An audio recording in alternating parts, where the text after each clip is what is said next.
আল্লাহ পাক বলেন, আমি পৃথিবীর সমস্ত মানব মণ্ডলীকে উপদেশ দিয়েছি, মা বাপকে সম্মান করো, শ্রদ্ধা করো, তাদের উপকার করো। তার কারণ হলো তোমার মা তোমাকে গর্ভে ধারণ করেছে অত্যন্ত কষ্টের সাথে। আল্লাহ বলতেছেন, মা তোমাকে গর্ভধারণ করেছে অত্যন্ত কষ্টের সাথে, এরপরে তোমাকে ডেলিভারি করেছেন অত্যন্ত কষ্টের সাথে, তোমাকে ডেলিভারি করেছেন। গভীর রাত্রে মানুষ সব ঘুমায় যায়, গর্ভবতী মা ঘুমাতে পারে না, সন্তান পেটের ভিতরে হাঁটু দিয়া গুতা মেরেছে, পা দিয়া লাথি মেরেছে। মা চরম শীতের রাত্রে, প্রচন্ড শীতের রাতে গায়ের লেপটা সরায় দিয়া মা একবার দাঁড়ায় আর একবার বসে, একবার দেওয়ালের সাথে হেলান দিয়া দাঁড়ায়, কষ্ট করে রাতটারে কাটায় দেয়। আবার সারাদিন সংসারের জন্য কাজ করেছেন, রান্না বান্না করেছেন মা, সকলকে খাওয়াইয়া মা শেষের দিকে খেতে গেছেন। যখন নিজে খেতে গেলেন, খাবারের ক্ষুধাত নিয়ে পেট ক্ষুধা নিয়ে খেতে বসেছেন, পেটের ভিতরে সন্তান লাথি মেরেছে, পেটের মধ্যে ঘুষা মেরেছে, হাঁটু দিয়া গুতা মেরেছে, ভরা পেটে, পেটের ভিতরে সন্তান গুতা মারলো হাঁটু দিয়া, মাথা দিয়া। মা ক্ষুধা রয়েছে, পেটে খেতে পারলেন না, বেদনা শুরু হয়েছে।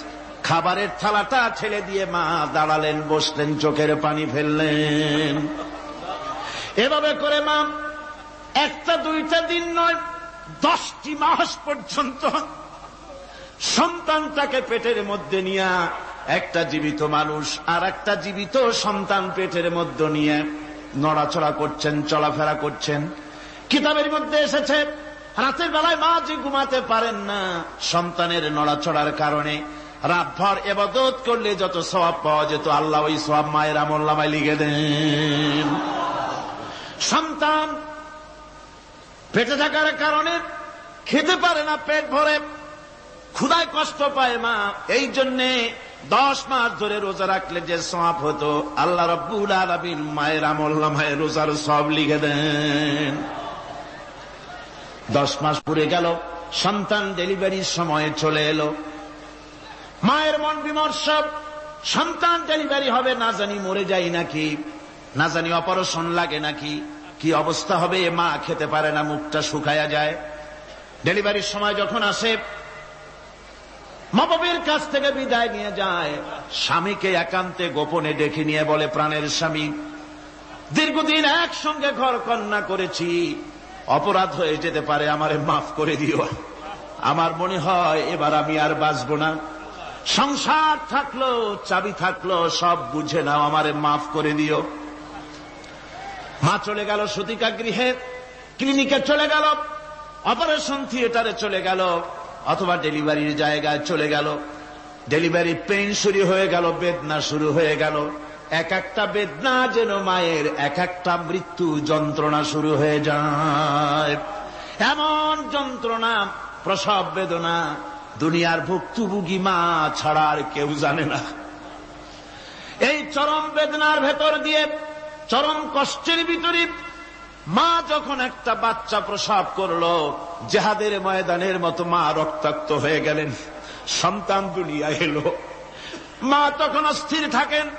এত বড় বিরাট কষ্টের ভিতরে আল্লাহ রাব্বুল আলামিন বলেন, সন্তান যখন ডেলিভারি হয়ে গেল, মায়ের মনের ভিতরে আমি তখন এই ফিলিংস, এই টেন্ডেন্সি জাগ্রত করে দিই, দেখ কি হয়েছে। মা তখন দেখতে চায় কি হয়েছে।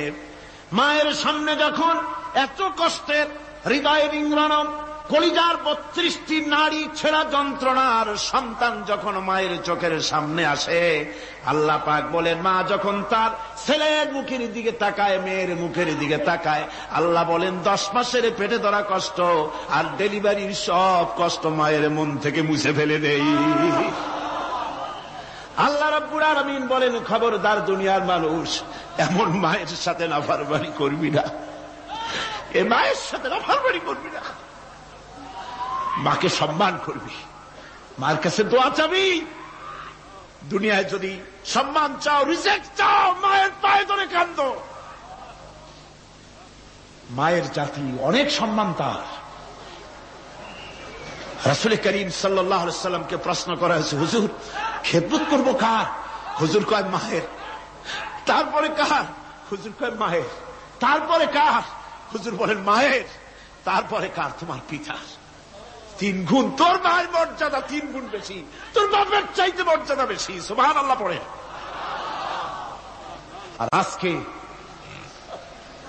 ইসলামের শত্রুরা তারা বলে যে ইসলাম নারীর অধিকার আদায় করে নাই। নারীর অধিকার ইসলাম দেয় নাই তো কে দিয়েছে?